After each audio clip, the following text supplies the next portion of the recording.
Hey everyone, this is Kevin from the chesswebsite.com. Today we're going to be going over the Traxler counterattack, which is one of my favorite defenses from black. It is one of the most aggressive openings that you can play as black.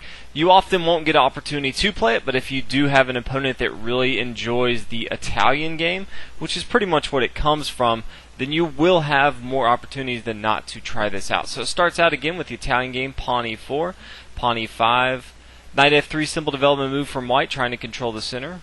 Black responds, knight c6, trying to do the same. And then the bishop comes to c4. This is the Italian game, and black's going to play the two-knight defense. So this is kind of where it all stems from right here. But now white's going to play knight to g5. Again, attacking this square on f7, and black really has to decide what he wants to do. Now, a lot of times from here you will see black go into the fried liver attack as far as the defense side from black, which basically looks like pawn to d5, trying to break up this 2 attack on the f7 square. But the Traxler counterattack pretty much just says, I don't even care that my f7 square, which is the weakest square for black at the beginning of the game, is being attacked. Instead, I'm going to bring my bishop to c5, and I'm going to attack the other square, this pawn on f2. This is the weakest square from white. So if you're going to attack my f7 square, I'm going to attack your f2 square. And right away we can see both sides have very, very deadly attacks going on against the king.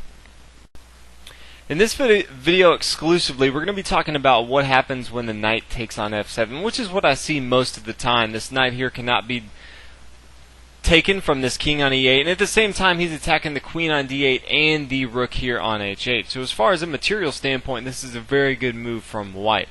But black has other ideas, and his idea is to come down and attack the king here on e1. He's going to sacrifice this bishop on f2 to try to lure out the king and just try to have a deadly attack on this king here. So white does have a lot of different options. Some of the options obviously would be to f1. Obviously he can come to e2 and he can take on f2. So we're going to kind of be going over those 3 different options that white has and kind of go over some of the main concepts that you'll see from black while you want to attack the king over and over. Because again, this is very aggressive from black, and you're not giving up this bishop on f2, and you're not letting your queen on d8 and your rook here on h8 just sit there being attacked by this knight for no reason. You're going to attack, and you're going to attack the entire game. So the first thing we're going to look at is if the king takes on f2, which seems like a logical move. Obviously he wants to get as much material as he can. He knows that he's going to have to move his king somewhere. He's being under attack right here from the bishop on f2, so he knows he can no longer castle, and his king's not going to be safe. So he might as well take as much material as he can. Now from here, as you can see, the best move from black here is going to bring his knight to e4, attacking the king here, and at the same time freeing up this queen on d8 to get out of the way. Obviously he doesn't want to lose his queen on d8 if he doesn't have to, with the knight here on f7. So what is he going to do? He's going to make away. At the same time, he's gaining a tempo by attacking the king here on f2. Now white from here does have a lot of different options. Obviously he can come back to f1 if he wants to. He can come back to g1. The best move really is going to be g1, although it kind of looks really passive from white. His rook is obviously blocked in. He's not going to be able to use this rook anytime soon. From here, black has 2 options. He can really bring his queen to h4, or he can also bring his queen to e7. Obviously, one, he wants to get his queen involved into the game. At the same time, he does not want to lose this queen from this knight here on f7. So the more aggressive move, as you can tell, is queen to h4, really starting an attack on the king side from white here. It's going to be really hard for white to defend the entire game. Now keep in mind, from both sides, if you do play correctly, there are some great defenses and some great attacks from the white and the black side. So I'm not going to go over every single line because there are thousands of them, but I do want to kind of go over some of the big ideas. So that's g1. Again, this is probably the best move, but it does look pretty passive. So if white really hasn't played this a lot, it's really hard to kind of find this. A lot of times from here you will just see white retreat back to f1.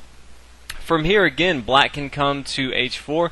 Again, not only is this getting involved into the game, his rook here on h8 is safe because again, black has a 1-move checkmate here on f2 if white does not defend very well. At the same time, keep in mind that this knight here is very, very potent. At the same time, black, anytime he wants to, can bring another knight here on d4, which is going to attack very well. From here, white may bring his queen to f3. Again, he has to try to defend against this square here on f2. From here, black can just go ahead and start to attack more, as we talked about. He is now bringing his knight to d4. He has a lot of different attacks going on. Anytime he wants to, he can castle on the king side and really have his rook eye down on this f file. And this is going to be really hard for white to really cope with. Again, he doesn't have his a rook, he doesn't have his knight or his dark square bishop into the game, and his white knight over here on h1 is very passive. So a lot of different variations you can see for black. Very, very strong attack that black has. We can go and continue and just show you some of the variations that you will see from here. The pawn might come to g3. The queen could now come down to h3 attacking, checking the king. If the queen tries to come to g2, obviously white would really just like to trade off material. Anytime you're being pressured, if you can pretty much exchange pieces, that'll kind of alleviate some of the pressure that your opponent has. But now the queen can come back to f5, a much better square for the queen here. Really puts a lot of pressure on white if the king now moves back to e1, because again the queen can't move here because now this square on f2 is now being attacked twice by this knight here and this queen here from f5. So now the knight can come to c2 and forking both the rook here on a1 and attacking the king here on e1. So a lot of different attacks, as we talked about, that black has, and it's going to be really hard for white to defend against all these attacks. A worse move that you may see from white, if they just get really flustered, obviously we are attacking them with tempo, is they could bring their king back to e1. This is a problem because the queen's going to come to h4 regardless. But after the queen comes to h4, we're also gaining another tempo. We're attacking the king here. If he tries to now block us on g3, then our knight can come in and take on g3. Now if he recaptures with his pawn from h2 to g3, then the queen can now come to h1. As you can see, pretty much white's entire queen side is undeveloped. It's going to be really hard for him to bring out his pieces. At the same time, although black is down in material, he really has a really strong attack here. Obviously this king is just pretty much going to be running around the board the entire game, and this queen is very, very strong. From here the bishop may come to f1. Again, if the king came to e2, this would be a huge mistake. The knight could come to f4, getting more and more pieces involved into the game, and the queen's going to be lost here. So obviously the best move from here would be the bishop comes down to f1. From here, black can castle on the king side. Again, he doesn't want to lose this rook, and he still wants to be able to castle, and this rook here on f8 is going to be very, very strong, obviously eyeing down on this f1 square. If we have a rook and a queen both eyeing down on this f1 square, again, any more attack that black has on white, it's just going to be that much harder for white to defend. So from here you may see the queen come to e2. Again, he has to do something to try to defend against this f1 square, because his king's not going anywhere and this bishop sure is not going anywhere, and trying to pretty much developing these pieces right now is going to be way too late. So from here the knight can come to d4, again just adding more and more pressure onto this side. Now the queen comes to g2, trying to exchange off pieces. Now from here black can go ahead and exchange off pieces if he wants to. He can go ahead and take on g2, and after he takes on here, then the knight can come in and capture on c2 and forking this king here. So if the king moves, then we can come in on a2, and as you can already see, black is fine in material. Obviously at the same time he has both of his rooks here, and he has a very, very good game. The king has just been run all over the game. Black does have more pawns here, so this is going to be an easy win for black, and this all stems from the very, very potent attack that black had from the beginning. Now keep in mind, he could take on f2, but he does not have to. A lot of times you may run into a tricky player that says, you know what, you're kind of gambiting up this bishop here on f2, and I know you're going to gain a tempo when you capture here on e4 with your knight. So instead, I'm either going to bring my king to f1, or I'm going to bring my king to e2. In this case, we'll talk about f1. Now black does have a lot of options right here, but typically his first move is going to be queen to e7. As you can tell right away, black cannot gain a tempo with an attack on the king, so right away he doesn't want to lose his queen. Obviously his queen is sitting here being attacked by the knight, and since there's not going to be any forced win right away, first thing he needs to do is get his queen to safety. Now from here, white is somewhat safe. Obviously, there are a lot of attacks that black has, but for the most part, white really wants to just start taking material as much as he can. So from here, black's going to play pawn to d5. Keep in mind this is pretty much a standard what you're going to see with the queen coming to e7 and then your pawn coming to d5. Now white does have two options here. The most logical is going to be pawn to d5. You always want to capture with your pawns and being supported by your minor pieces in the beginning of the game. So from here, after the pawn takes on d5, then the knight's going to come to d4, really getting involved into the game. Obviously he's being attacked from this pawn on d5, so he wants to not only avoid being captured, but he wants to get involved into the game. As you can see right here, not only is this knight very active, but he's also threatening taking on c2, which is going to take this rook here on a1. So from here, it's most logical for the pawn to come to c3, and this does two things. One, it really attacks this knight here on d4, as we can see, but it also gives way for the queen to move out of the way. Anytime this bishop, this light square bishop for black wants to come into the game, obviously this is going to be a lost cause for white's queen once we have the knight here on d4. So he really wants to not only attack this, but he wants to give way for his queen to get out of the way. Now the bishop can come to g4, obviously getting another minor piece involved into the game, at the same time gaining a tempo by attacking the queen here. Now the queen obviously needs to move, so more than likely the queen will come to a4, trying to gain a tempo by attacking the king here on e8. White really has, or excuse me, black really has two moves. He can bring his bishop back to he can bring his bishop back to d7, or as we just saw, he can bring his knight to d7. Now I find that it's a lot more aggressive for black to bring his knight to d7. Obviously, we just brought our bishop out, so there's really no reason in my head to bring the bishop back to d7. And again, the bishop in this open space here really puts a lot more pressure on white here. So you can always defend with knight to d7, and then white can, from here, take our bishop here on f2. Again, really just trying to bite away at all the material that he can, since he is in a lot of pressure. Anytime you have a lot of pressure on you, you want to gobble up as many pieces as you can to try to alleviate some of that pressure. From here, the queen's going to come to h4. As you can start to see, black has a really strong attack here going. And it's really hard for white this entire game to try to figure out the best way to defend this. Now from here, the king wants to come to e3. As you can start to see, it's really starting to evolve into the white king running around the board. We can go as far as you want to kind of go over all the variations. The queen can come to g5, really starting to attack the king. There's not a lot of great places for the king to come. The queen can come to f5, again continuing to attack. After the king now comes to g1, very passive square. This rook no longer is going to be coming into the game. Then black can castle on the queen side. Again, this knight here is going to fall on h8. If white tries to gobble up more material, let's say pawn takes on d4, taking the knight here, we'll just kind of go in through. The rook can come here to f8. Again, putting a lot of pressure. Obviously, queen to f1 is going to be checkmate. White really has to defend against that.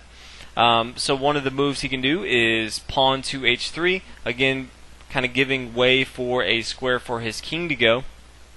From here, the queen can come to f2, attacking the king.